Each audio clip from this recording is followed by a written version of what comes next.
Well, welcome everybody. Thanks Dale, and thanks to the Coudiere Institute for inviting us. It is kind of telling, I guess, that not until we were 50 in the world did we get an invite to the Coudiere Institute. But Dale has always talked about bringing us down here. She is so welcoming and warm. And as you know, I'm sure all of you have heard over and over again about the restaurant in Chicago and the pizza that we do, and our obsession with pizza in general, all things pizza. So I did want to introduce my wife, Dana, Dale's daughter. And we have been working together since we first met, which is, I think we're 35 years. Yep. So we have been working in various businesses, from theater in Pittsburgh to running the Bitter End Yacht Club down in the BVI, and now doing the restaurant. Yes, I am in front of the ovens cooking pizza, but Dana really runs the business, and it is, we make a remarkable team. And she is just tremendous in her skills and making us successful. So thank you, Dana. Thank you. All right. So I'll talk a little bit about my background and kind of why and sort of how I stumbled into the pizza business, and I think I really did stumble. I grew up in Queens, New York, and back in New York, I had a slice-a-day habit, and I had never made a pizza before I left New York. I had eaten a lot of pizza. I grew up in really an incredible neighborhood, and that's kind of, I think, where my love of food started. In my neighborhood, within 5 blocks in either direction from my house, there were 2 butchers, 2 fish markets, 3 bakeries, 5 produce markets, several candy stores, 3 or 4 diners, a little supermarket, great deli, a cheese shop. It was just, the food there was really incredible. I mean, I grew up in a small house with 3 brothers, and we had a tiny freezer, which we basically never used because you didn't need it. It's like my mom or us could just run around to Koffler's and pick up the night's dinner and go to the produce market, and everything was fresh. And so as I got older, I really kind of developed a love of food. I like to talk about my first sort of food memory, or food pairing memory. I was scrounging in the kitchen when I was a kid, probably about, 8, 9 years old, and there was ice cream there was vanilla ice cream, so I went in there and grabbed a scoop of ice cream. Of course, I didn't use a bowl or anything. I just took a big scoop and ate the ice cream. And then there was a jar of probably Skippy peanut butter sitting there as well. And I grabbed the scoop of the peanut butter, and suddenly my mouth kind of exploded with this flavor that was neither peanut butter nor vanilla ice cream. The two together kind of created something totally brand new for me. And I was just fascinated by the fact that you could put foods like that together and really create something beyond.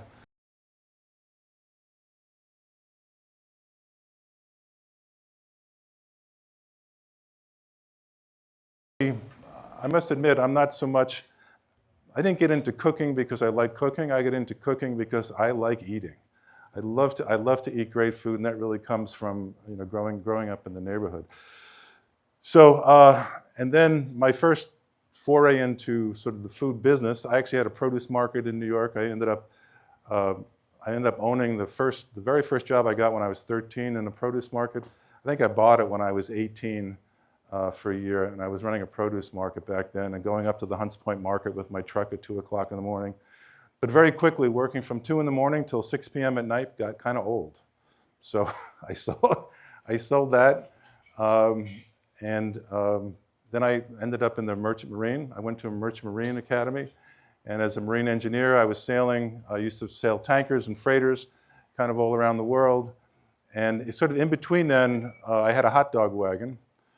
And I had a Sabrett hot dog wagon, and I took it down to Battery Park, and I thought I could make a killing selling hot dogs down in Battery Park because of all the tourists. So I set up the wagon, and within an hour, a woman comes up to me and says, "This is my corner." And I said, "I didn't see a hot dog stand." I said, "Where's your stand?" And she pointed to a stand 2 blocks away. And I said, "No, this is my corner. That's your corner." And she just smiled at me and waved her finger and just left. And then about 20 minutes later, 3 big goons came along and said, "Hey, buddy, you want to see that hot dog stand floating in the Hudson River? You want to take a hike?" And I said, "Would you like a hot dog before I go, sir?"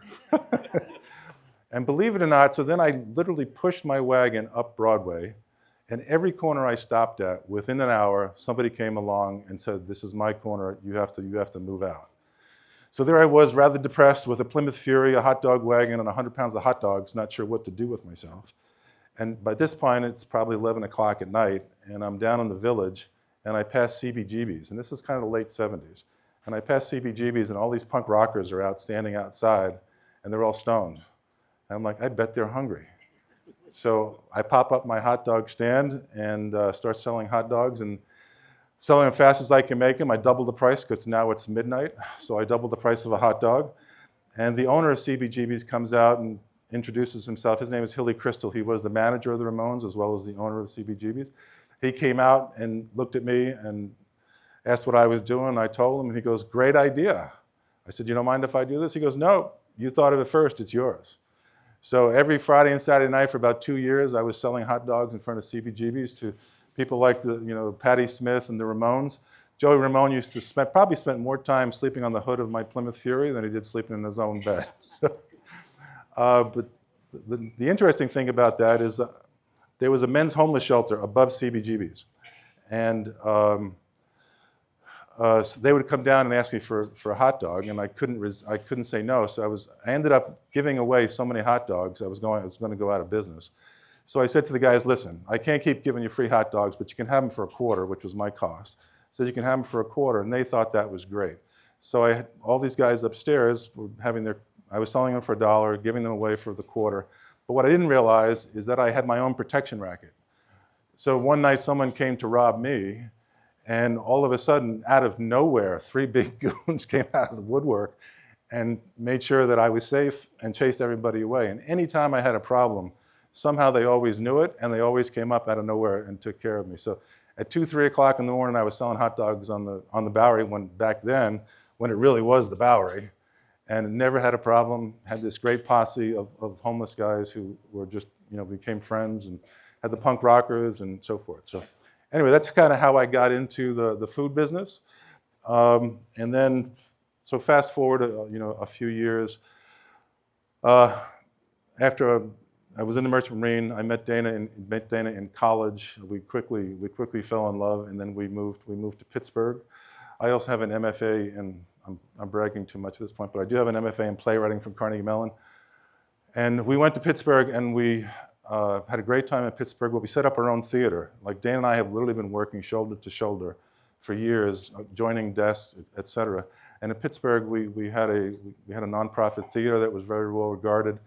Then we managed Bitter End for 20, 25 years together. And now we're doing this restaurant together.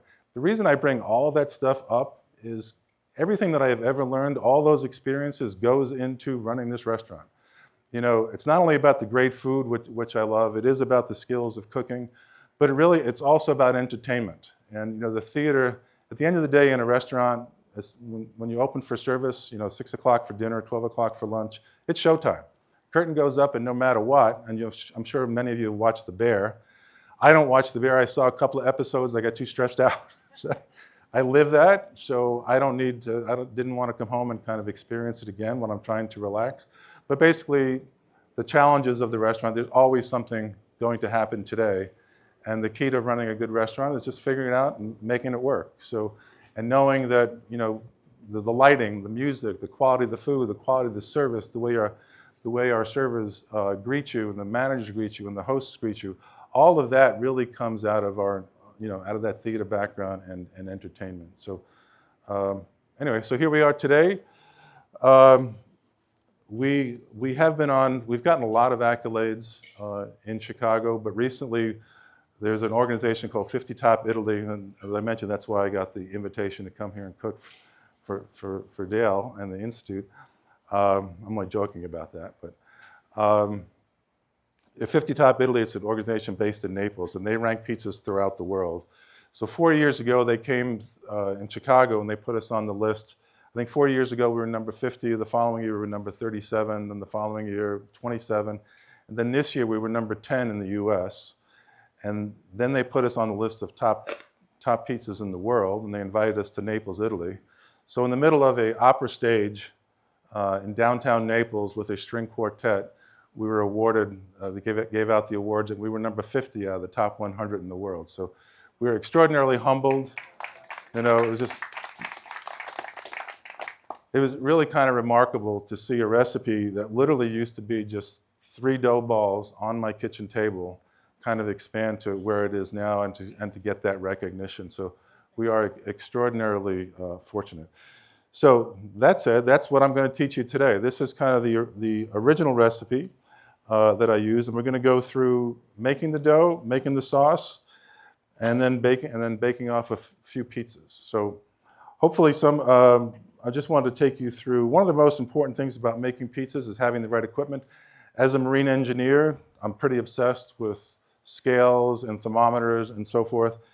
And if anybody's a baker, and if you're still using measuring cups, throw them away. You don't want to use measuring cups. Take your measuring, like if your recipe calls for 3 cups of flour, get a scale, measure 3 cups of flour, and weigh it in grams. Always use grams, not ounces. Weigh it in grams, and that becomes your new standard. No longer use 3 cups of flour. Now it's 400 grams of flour. Because the consistency, when you strike flour, when you take a cup of water, or a teaspoon of salt, it's different every time you measure. So if you ever wonder, like one day you have great bread, and the next day your bread is like not very good, it's more than likely because you were using measures, and the measures aren't accurate. So once I shifted, and for at least a year I was using measures and couldn't quite figure out the ups and downs of the recipe. And then once I realized using a scale standardized it, so everything is weighed. The salt is weighed, the malt is weighed, the water is weighed. It's always very consistent, and by doing that, I was able to kind of manipulate the recipe so that it's consistent every time. So not only can I make 3 dough balls here, but I can make 1,000 at a time in the restaurant, and they're all exactly the same. And it all has to do with consistency and kind of weighing everything. So I like to talk a little bit about the tools that I use. We have this is the most critical thing. This is the scale. You can get this on Amazon. It's from My Way.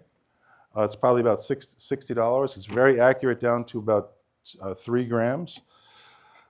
I also like a thermometer when you're whisking your yeast into the water. This thermometer, I like to whisk.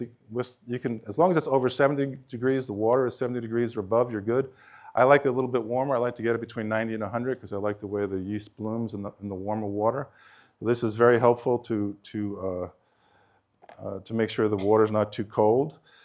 And then you see these plastic bowls here. This is where we're going to put the dough when we're done. So the nice thing about pizza is that you can make everything several days in advance. In fact, it's better if you do. Particularly the dough. If you keep the dough in your refrigerator for several days before you use it, it'll be much better. It kind of ferments and gets a nice deep artisan bread flavor to it. So that's what these bowls are for. When I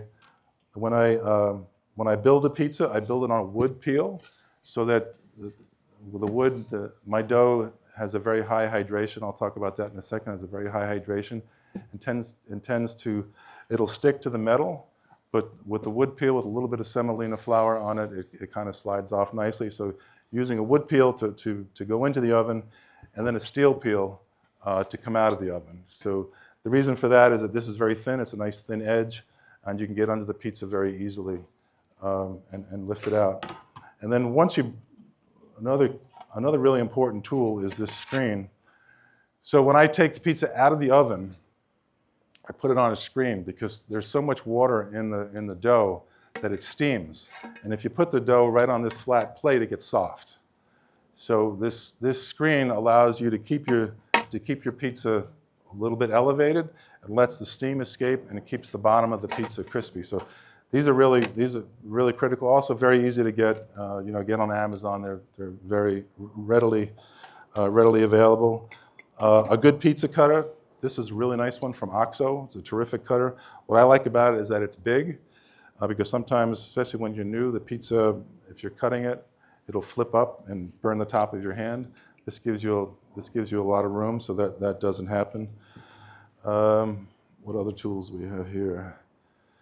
Oh, the thermometer. So you can make really good pizza in a home oven at 550 with convection. Ideally, you put a stone in there, and if you really want to trick your oven out, you can put 2 stones in, one on the bottom you put your pizza in, and then one on a shelf above. That'll kind of create your own brick oven. And if you have a convection oven, you turn it on and put your oven at maximum without going on broil. I have a gas oven at home, and I'm also an engineer. So when I first started making pizza, I realized that 600 was an ideal temperature for pizza.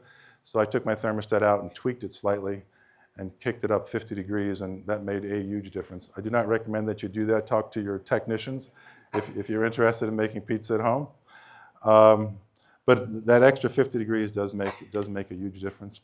But if you preheat the oven and preheat the stones for about an hour before you cook, you're getting it hot enough, and you will be able to make a great pizza in your home oven, or in a backyard oven like this. So I think that covers the tools. So we can talk a little bit about making the dough. So I have pre-weighed everything, and if we can take this away, I'm not going to use that. Maybe I'll keep this. I've pre-weighed everything here. So the basic recipe for the dough, first I want to talk about baker's percentages. So when you're baking, everything is based on your flour weight. So what makes it really easy is, this recipe is 1,000 grams, so it's really easy to understand the baker's percentages. So in my dough, I'm looking for a 60% hydration. So if it's 1,000 grams of flour, 60% of 1,000 grams is 600 grams of water. The yeast that I use I use 2% yeast for that same recipe, so it's 20 grams of yeast. So it's just 2% times 1,000 gives you 20 grams. Same thing with the oil. So this recipe has 1,000 grams of flour, 600 grams of water, 10 grams of dry yeast, which is 1%, 20 grams of diastatic malt. The malt helps you brown the pizza at home. If you don't use a little bit of malt, it won't brown up in kind of the way you're used to seeing pizzas look out of a commercial oven. So the diastatic malt, which is here, you can get this from King Arthur. It's a great product. It'll help you brown the pizza. And then also in the recipe is 20 grams of salt, 2%, and 10 grams of olive oil, which is at 1%. So really easy to work with baker's percentages. This is all on our website, and there's a QR code that you'll be able to scan, so you don't have to worry about writing anything down. You can just, the tools will be on the website, as well as the recipe and some of the techniques. So anyway, everything is kind of weighed out here, so I can get started. So the first thing I'm going to do is, this is the salt, so it's just 20 grams of salt. The malt goes into the flour, and we just kind of give it a good mix.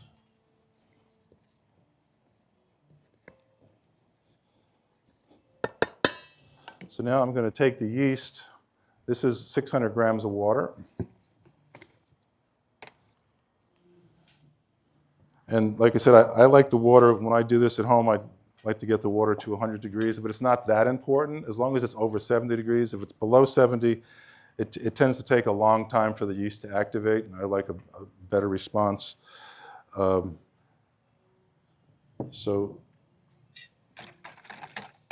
we're going to make this dough. And the reason I just want to show you really how kind of quickly you can make this pizza dough. So the yeast is whisked in. And then olive oil, you want to add the olive oil to the water. And you want to mix it in. If you put the olive oil directly into the flour, it'll ball up and get kind of hard within the flour. So I put it in here and whisk it again. Once the yeast is dissolved in the water, then I'll whisk in the olive oil.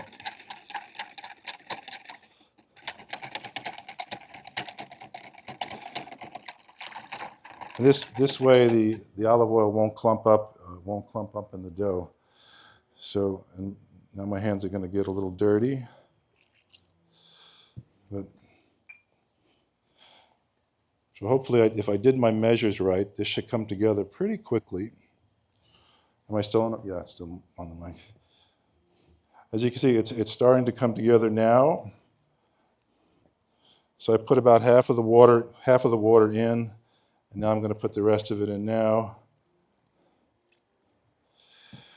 I like to knead by hand. I'm not a. You can use a mixer, but the kneading for this dough takes about 8 minutes. And if you use a mixer, by the time you get the mixer out and then clean it later on, you could have kneaded the dough and have a lot less mess. And kneading dough is kind of fun and meditative. A little. Hope you wash your hands. Of course.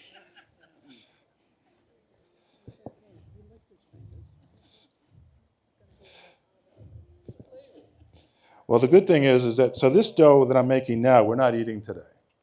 So this dough, we're gonna ball this up and put it in the refrigerator for another 3-4 days before we use it. That's what gives our dough this great flavor. So I just need a cutting board on the actually, just put the cutting board on this table. There you go. Oh, I should. So yes, so you don't need. So people talk about New York water as being so important to making pizza. Water is important in making pizza. The reason New York water is so great is that it's mountain water, and there's literally a tunnel underneath the Hudson River that brings in mountain water, fresh mountain water to New York City. So it has a high mineral content. It generally has a low chlorine. So the real key to water is to get the chlorine out of it. In the restaurant, what I do is I filter the water. I do a real heavy filtration on the water. Basically, it's an RO water, and then I add back minerals to get the response that I like. But for the home baker, what I really like is New England spring water. This I use Saratoga water today, but a good bottle of Poland Spring is terrific water to do all of your baking with. But don't use the tap water because the chlorine really kills the yeast. So as you can see, this dough has come together. So the kneading, I'm not gonna do all the kneading for this, but I found that an 8-minute knead is ideal for making this dough. So I'm a big fan of Bob Dylan's, and he did a soundtrack for Pat Garrett and Billy the Kid, which was a Sam Peckinpah film with Chris Christopherson and Rita Coolidge and James Coburn. Anyway, Dylan scored the movie. That's where Knockin' on Heaven's Door came from. He wrote that song for a death scene with Slim Pickens. It's unusual for Bob Dylan. It's mostly guitar picking and playing, very little vocals, and it's just very meditative music. And I found that if I put that music on, one turn of the album, basically, I can make the dough from start to finish. And I would just meditate and knead the dough. So what I'm doing here now, I just want to show you the technique. I kind of fold the dough over and then push it down like this, and then kind of fold it back and push it and keep doing this. I won't bore everybody with doing this for the next 8 minutes and trying to come up with jokes along the way. So, but I do want to make this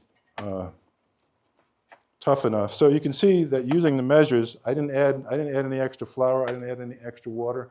This dough just came together just like it would in Chicago. People talk about the humidity being different, and all the different factors. I have found I can make pizza in the Caribbean, I can make pizza in Palm Beach, Chicago, or in pretty much in any environment without having to manipulate my recipe at all.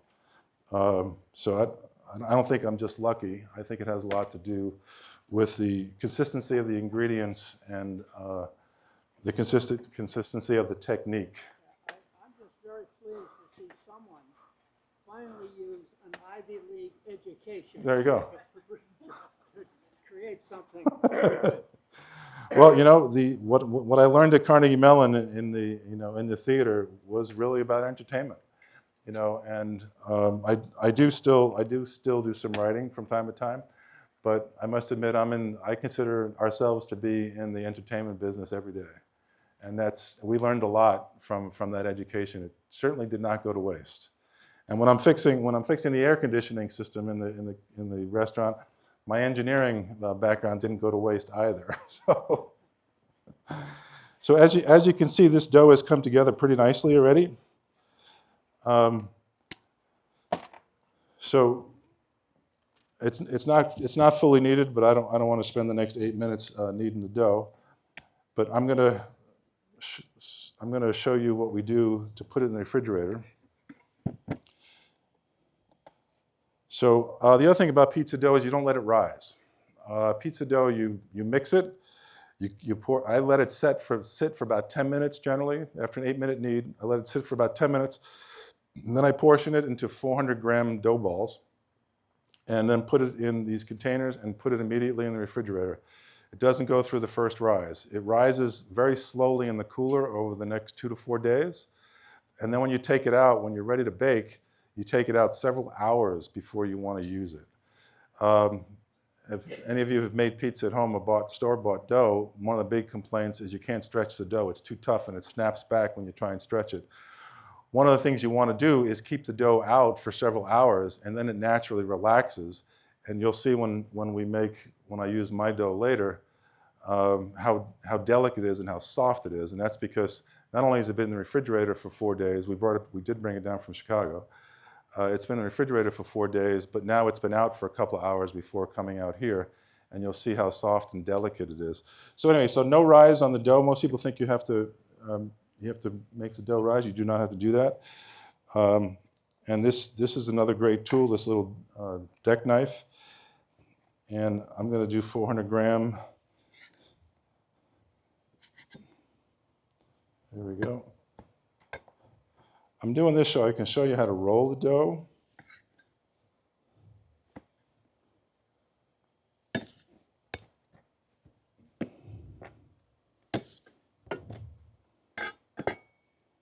All right. So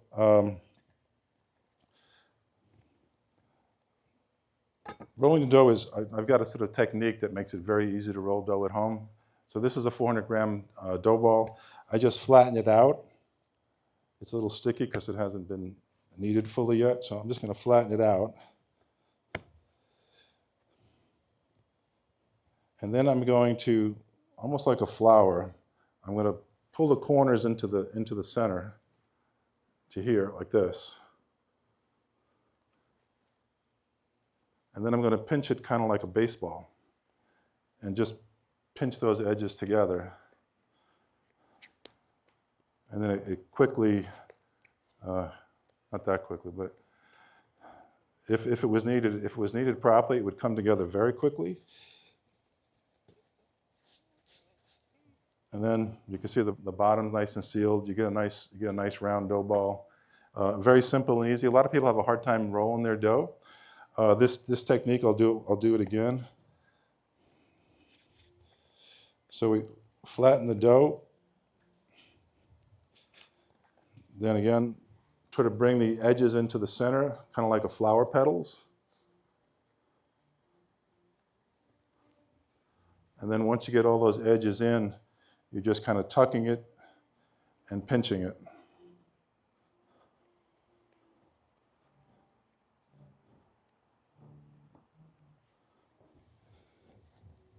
So once you do this, you clean your hands. That's not going to work. It'll come off in a minute. Okay. So now these bowls, these are just, I think these are Tupperware, or Glad makes them. You get them at the supermarket. These are great for storing your dough.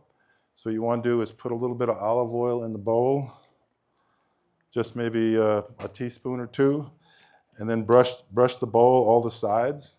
This way, when you try and get the dough out in a couple of days, it'll just drop out of the bowl.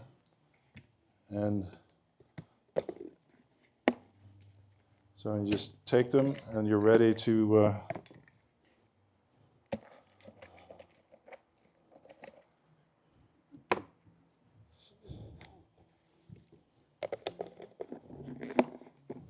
there you go. And you put these in the cooler. In a couple of days, when you're ready to make your pizza, you just take the dough out, and you're ready to go. Sure. Yes, we do. At the restaurant, I do. Not today. We use a flour from Caputo, which is a gluten-free dough that's made from wheat.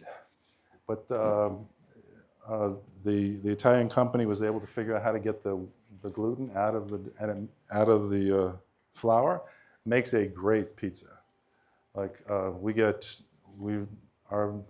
gluten-free dough is highly regarded. We get a lot of great.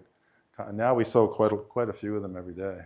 They're tricky because working with gluten-free dough, it's kind of like you have to, it's like working with paper mache, because the gluten in here allows you to stretch the dough, but with gluten-free, you have to press it to make it work. So it does get a little tricky. To make the dough, I'm happy with Colavita. I've been using this for years. I really like it. But when I'm finishing the pizzas, I use a nicer olive oil from Corto, and it's a Corto olive oil from California. And we finish our salads with that. We finish the top of our pizzas with that. It's just a little nicer flavor. But this is perfectly fine for the dough. You really don't want olive oil that's too strong in your dough, because it'll take over the flavor of the dough. Oh, thank you. It's warm, huh? It is getting a little warm. We didn't bring out the cans of tomatoes. Okay, so the dough's made. It's in the refrigerator. What we can do is start to bring the dough out from inside, and just, it's in the sun. Maybe, yeah, okay, I'll put them here. The next thing is our tomato sauce. It's actually pretty simple. Pizza sauce is not cooked. Basically, you're taking raw canned tomatoes and blending them lightly, and then adding salt. If you're doing a classic Neapolitan pizza, you're just adding salt and some fresh basil, and that's it for most wood-burning oven pizzas. The pizza that we make in the restaurant, I use a gas-fired brick oven, and I like to season my sauce. So I season it with a little bit of salt, a little bit of oregano, basil, and some pepper flakes. I'm not really looking to make the sauce hot. I'm looking to just give it a little bit of flavor from the pepper, but I'm not looking for a sauce that you bite into and say, wow, that's a hot sauce. That's not what I'm looking for. It just, if you don't use too much of it, it flavors the sauce without getting it hot. So I use Alta Cucina in the restaurant. I like to use Alta Cucina, which is from Modesto in California. And you can get, if there's a Restaurant Depot or a Jet Row, you can actually get it. Even though it's a restaurant wholesaler, they will allow customers to go in and buy. They're terrific tomatoes. They're vine-ripened plum tomatoes. In the restaurant, I use the California tomatoes as opposed to a San Marzano. San Marzano tomatoes are terrific tomatoes, but a little bit more acidic. And I have a sourdough crust. So one of the bases of my recipe is a wild yeast sourdough starter that we created 25 years ago. Basically, there's wild yeast in the air, and using flour and water, you can capture it over about a 6-week period. And once you do, it blooms. Then you have this beautiful living starter, and there's the rub. It's alive, so someone has to feed it. So somehow we managed to feed that starter for the last 25 years in our kitchen, which is no easy task. It's just flour and water, but to do something repeatedly and not kill it over a 25-year period is pretty remarkable. So that is the base of our recipe. But so my dough is tends to be a little bit sour because of all the fermentation and that wild yeast starter. So I like a California tomato, which is sweeter. So the tomatoes that I like are a nice plum tomato the company is called Stanislav, and the specific tomato that I use is the Alta Cacina. And I also like them not in puree, but I like it in juice. I drain a little bit of the juice. I probably drain about maybe 20% of the juice out of the can because I like a sauce that's thin. If it's puree, it's too thick, and when it cooks on the pizza, what tends to happen is the sauce separates from the dough. So I like having it where it penetrates the dough just a little bit, but not too much, so that it's a more integrated flavor profile. So the dough and the sauce and the cheese are kind of much more combined with a lighter, sweeter sauce. So in here now, I have the tomatoes in here. I 3 28-ounce cans is what you can kind of get in retail, is a 28-ounce cans. There's 3 of them in here, which I blended for about 5 to 7 seconds. I don't like to see it chunky, but I don't want to see it like super liquefied. I'm looking for something that's still got a little bit of body to it. So I do 5 to 7 seconds in a blender of my tomatoes. And then once that's done, I add a couple of teaspoons of oregano. I use Spice House. They have really nice spices. You can get them, I don't know if there's a Spice House down here, but you can certainly get them online. I use their Greek oregano. And what I like to do is I put it in my palm like this and I crush it so it kind of opens up the oils that are in the leaves.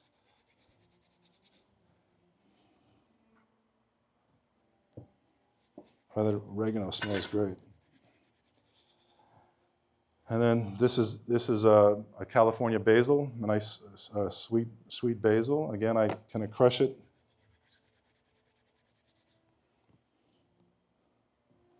And it just kind of instantly opens up the flavor of the spices.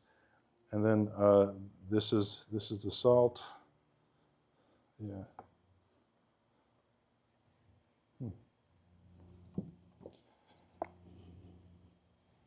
And then that's pretty much it. The sauce I like to make the day before so that it sets up a little bit and the seasonings have a chance to integrate with the sauce a little bit. You could use this right away if you wanted to, but I like to set it up the day before and get everything ready. One of the nice things about making pizza at home is that you can do all the prep work before your guests arrive. So you can have your dough ready, your sauces ready, all of your toppings ready, and then sit and have a cocktail. And then when you decide you want to eat, as long as you preheated your ovens, because preheating the oven takes almost an hour to preheat the oven. As long as the oven is preheated, then you can sit down and relax. And when you're ready to eat, in 10 minutes, 15 minutes, you'll have your first pizza on the table. So it's kind of an ideal way of entertaining at home and kind of making pizza like this, because when you're ready to make pizza, as you'll see when I set up, I'll have all the ingredients on the table, all the dough down, so that once I start, it's a fairly quick process. One of the reasons for that is once you put the dough on the peel, you only have about 3 or 4 minutes to get that pizza into the oven. So if you take much longer than that, you're going to have a calzone because it's going to stick to the peel. The sauce is going to end up going through the sauce and sticking to the peel. And then it'll be very difficult to get the dough off of the peel. So anyway, it's kind of ideal for entertaining. It's really easy. All the work is done before your guests arrive, and it's just kind of a fun way of spending the afternoon. Anyway, so the sauce is done. The dough is done. The next thing I'm going to do is we're going to set up for starting. I'm going to stretch a pizza. Show you how to stretch the pizza. There's a very specific technique that I use. Because my dough is so delicate that if you come into the restaurant, we do a kind of a finger press and then a bit of a shuffle. A lot of pizzerias you go to, they're throwing the dough up in the air. It's a very different style dough. Our dough is much more delicate. If you spun it like that, it would instantly be 3 feet wide. So ours is a much more controlled stretch, which I'll show you that right now. How are the oven temperatures? Okay, great. What's that? Oh, my wife was asking if is anybody making pizza at home currently? Anybody been successful? There we go. How is it going? What kind of oven are you using? Is it an outdoor oven? Okay. Nice.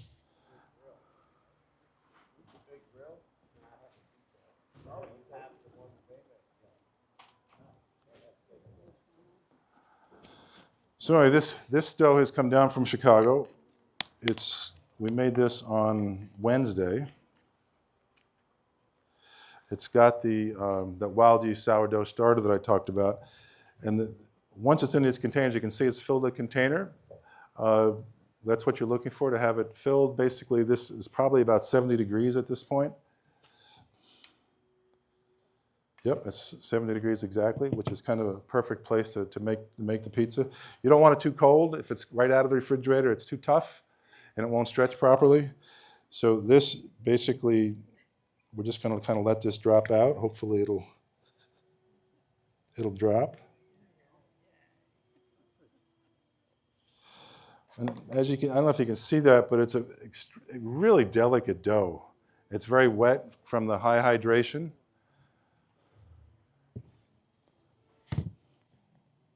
And I've got to put more, it's so wet now, I've got to put more flour on it. At this step it does, depending on where you're keeping the dough.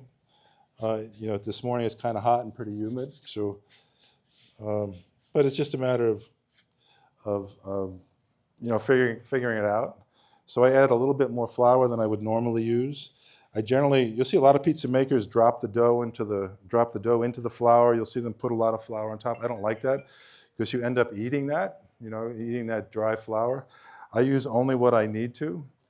So what I do is I push the dough together, and then I kind of just with my fingertips, I put a little bit on my fingertips like this so they don't stick to the dough. And then I just push down almost like a typewriter. And the key, one of the things I like in pizza is a nice big cornicione, which is the edge of the pizza. And the key to that is to not touch it. So if you notice as I stretch this pizza, I don't touch the edge. And that way it'll get, because any place you touch and hit with fingers like this, it's not going to puff up. But we're going to get a really nice puffed edge on this. So I use my fingers to get it to about this size. I need another.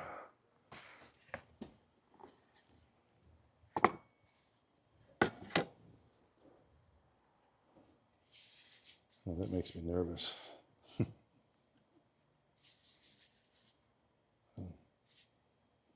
So this is just a little semolina flour. I usually use just flour, but I was a little concerned about the humidity today. So I thought I would use the semolina, which is a little drier, and it hopefully won't stick as easily. So now I've finished stretching it with my fingertips. As you can see, it's got a really big edge to it. That'll be that nice cornicione when I'm done.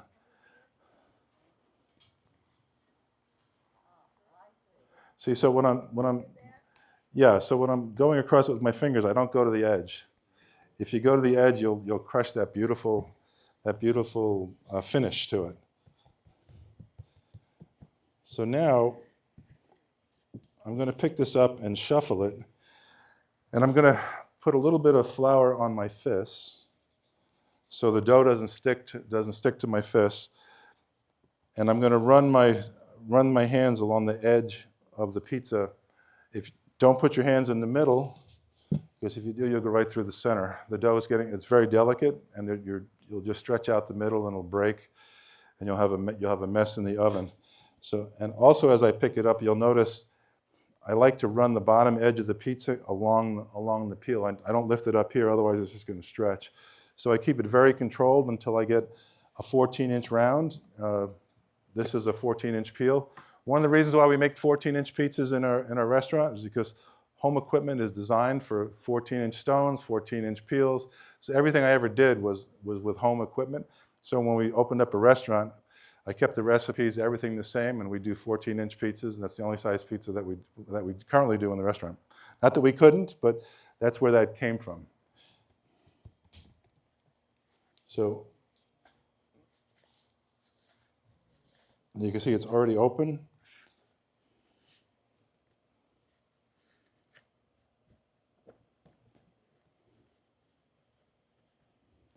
So one mistake I just made, so you can see this, the middle is very thin, the edge has got a nice puff to it, and when we cook it, the middle is going to stay down, and the edges are going to puff up very nicely. But what I should have, and I'll change it to a different peel. What I should have done is had my ingredients ready, because as I mentioned before, you've only had a few minutes to keep the dough on the peel, otherwise it's going to stick. So I'm going to lay out my ingredients for our Rita pizza. It's named after my mom. The pizza, who was Italian, my family is from northern Italy, up near Milan. She loved a great margherita pizza. This pizza is made with the house-made red sauce that we talked about. Then fresh basil. We take fresh basil, we tear it, we put it down. Then buffalo mozzarella, which we import from Italy.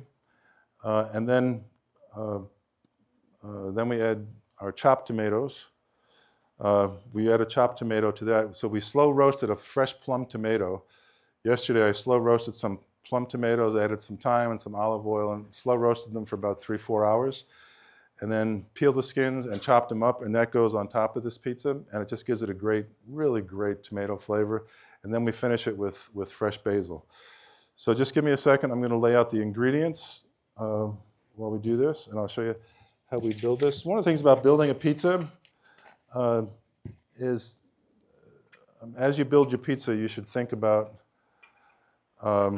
each slice being a portion, a serving size, so that each slice should have pepperoni, each slice should have sausage, each slice should have enough of the cheese or the roasted tomatoes in this case, so that you're not just randomly putting it out, you're kind of thinking about what it's going to look like when you cut it and when you serve it, so that everybody having the pizza gets the full experience, so that, you know, with any luck, there are no bad slices, and everybody's getting a great portion of pizza that's well proportioned and set up. So I need the roast tomatoes, the buffalo mozzarella. How many people work in your restaurant that know how to do these? A lot. we have a great kitchen staff. My kitchen staff is probably 25 to 30 people. You know, I have 4 people that just stretch dough. We have probably 4 to 6 people that do build dough. We have 3 or 4 bakers. Then we have an expediter, 2 expediters that dress the dough. That's just on the pizza side. And then we have a hotline where we serve salads, and we have several great salads, but we do like a meatball sandwich. We make our own bread. Everything we do as much as we can in-house. So we bake our own bread, we make our own dough. We have a great chicken parm sandwich, great meatball sandwich, arugula and prosciutto sandwich. So we have a pretty big staff these days. What about the soup? And we have an amazing chicken soup with fresh organic chicken with farro, and an escarole and navy bean soup too. I think you're singing Dale's tune here.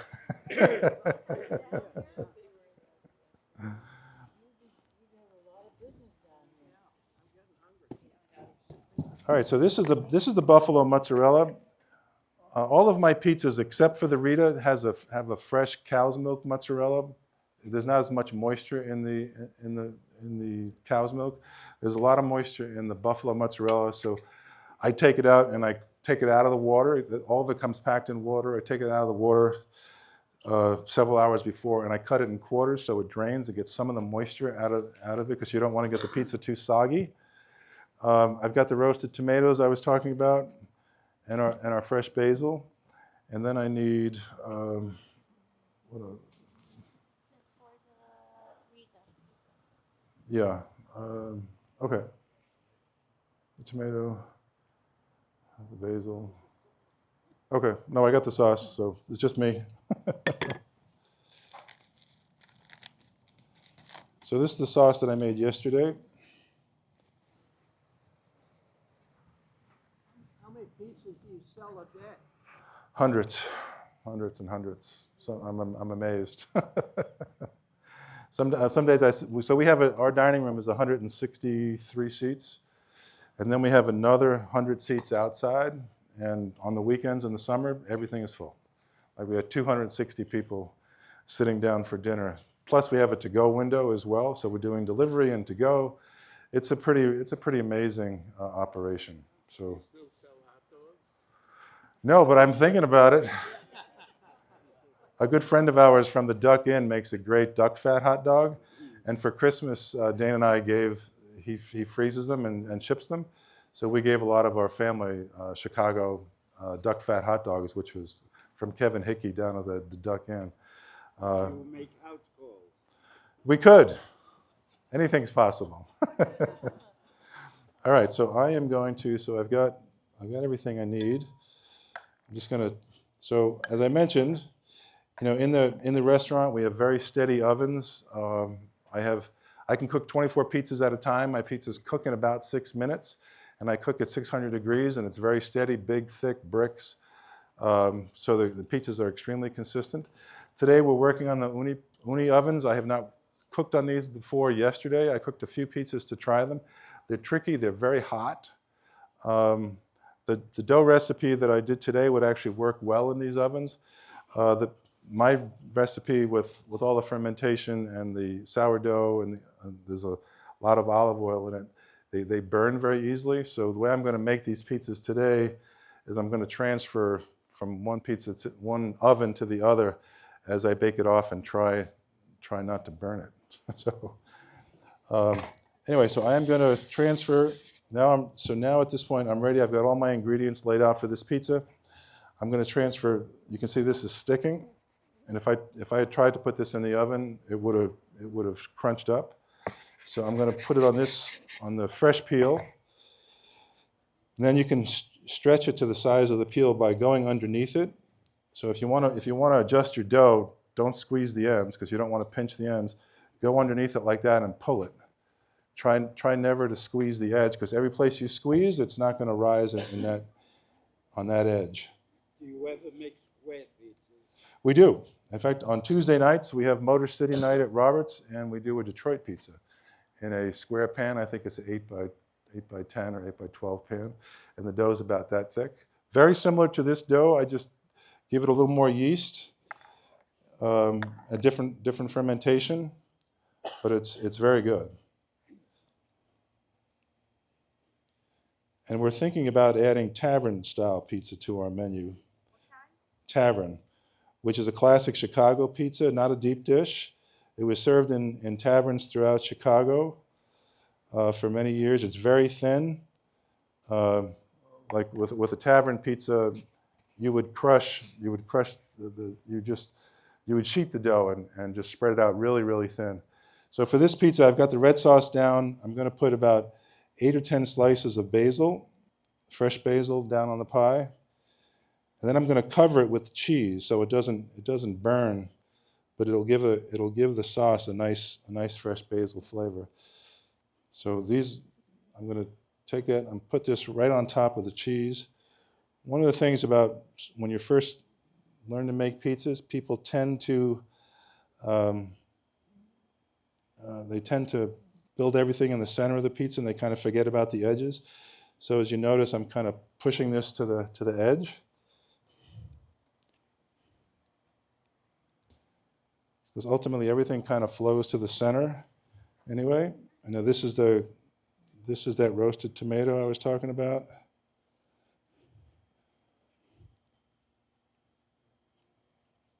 So that's about it. So anyway, so there it is, red sauce, fresh basil, roasted tomato, and a fresh buffalo mozzarella.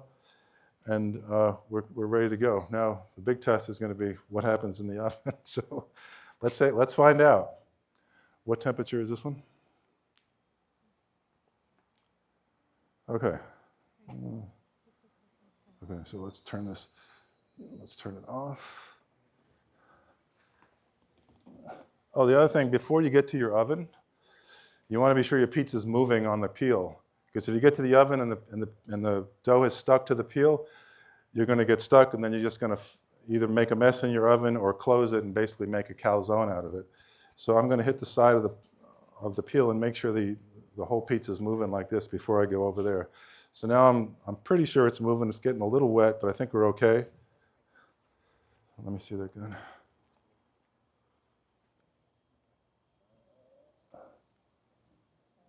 How hot is that one? 650, I'm going to do that one. Turn this one down.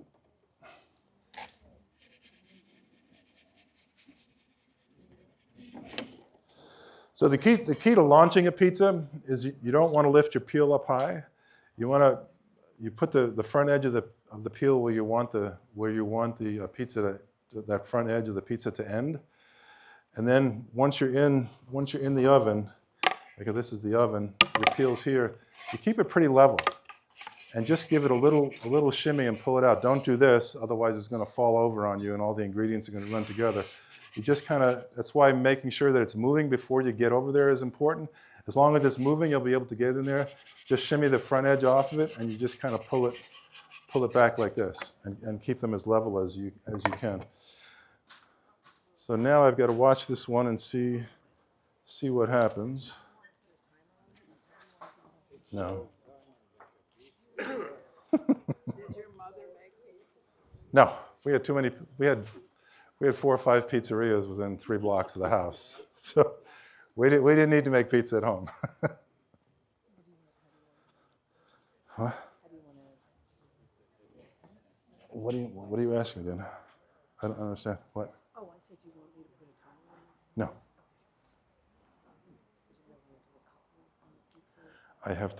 I got to bake the first one and see how the ovens are responding.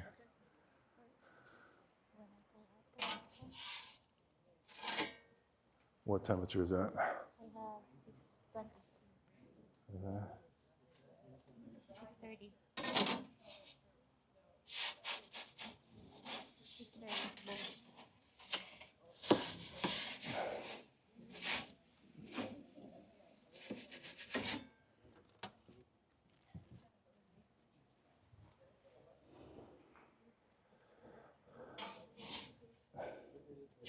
They cook so fast. This one is 625. So if you can see in the oven, you can see the edge of the pizza really puffing up. You know, it's cooking very quickly, and I'm trying to get the bottom cooked properly. That's why I'm poking around a lot. But you can see that edge that I didn't touch. That's what happens if you don't touch the edge. It puffs up beautifully like that.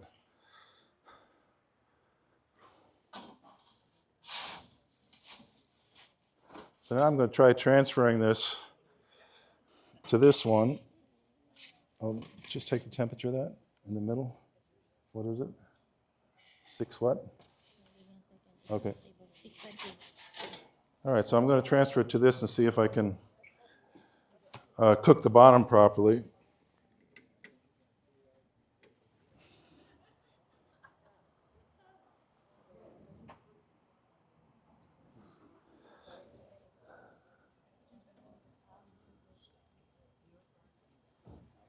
All right.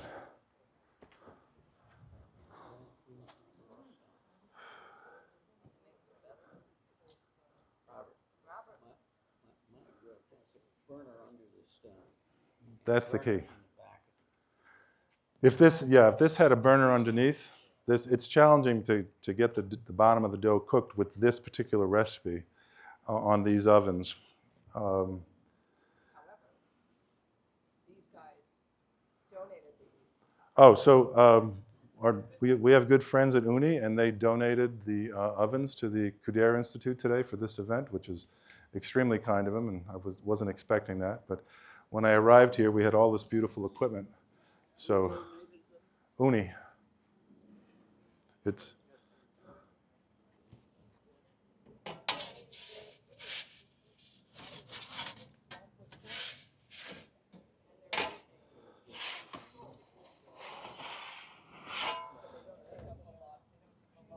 oh. What's that? So this one got stuck to the peel. It's more of a football than a round. What temperature is that? Okay. All right, so there. Let's see what this one is.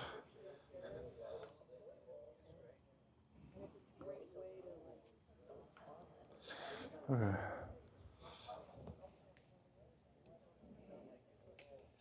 Yeah. Lay on What's that?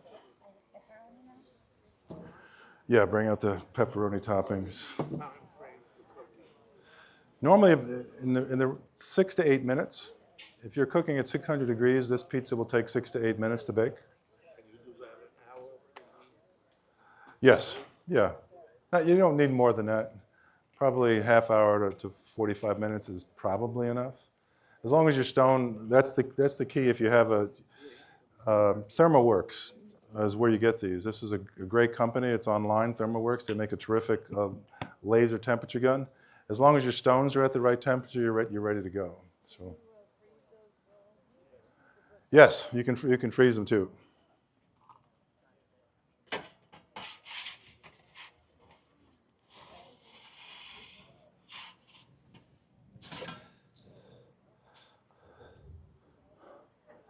So this one's cooking decently.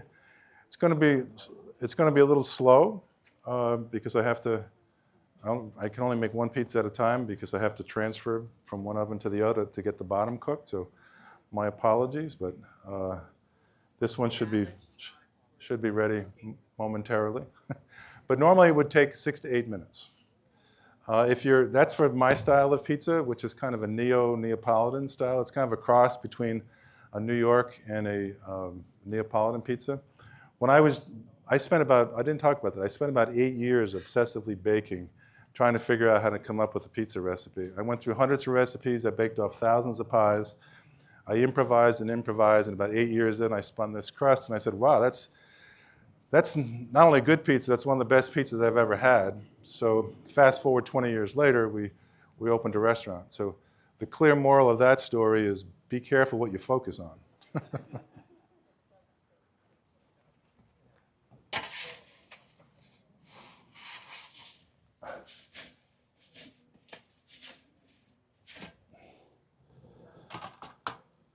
So as soon as this pizza comes out, we want to turn the flames back up. It's cooking decently.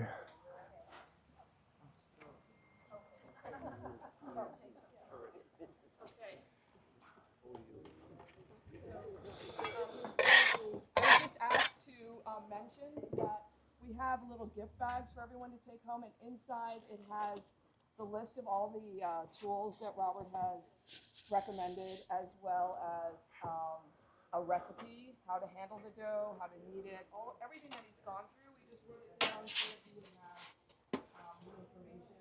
And there's also a QR code on that document that you guys go online and find it. It's not a page that you can access on our website. We don't have that information open for just the general public, but for the Cudier Institute attendees today, we built this page for you. Yeah. I want a road trip. Okay. Come on up to Chicago. Well, let's, Katie. All right, so I think we baked okay. Not yet. So I don't know if you can see this. This is in honor of Super Bowl Sunday. It's a little bit like a football. That's because it did sit on the peel a little bit too long, and when I was putting it in, it kind of got caught, and it came out a little bit oblong. But it is Super Bowl Sunday, so just think of it as a tip to the Super Bowl. So this we gotta.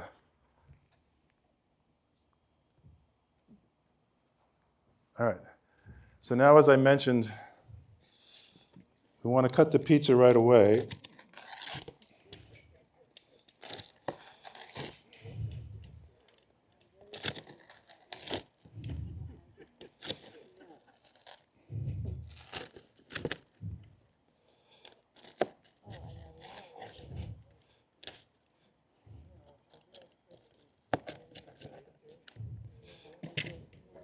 So I'm going to transfer it to the screen like I talked about so it doesn't get soft.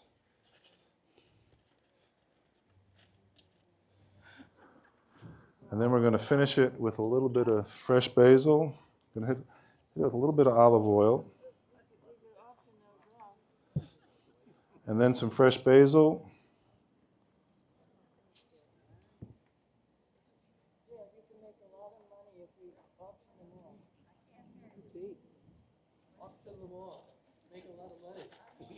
All right.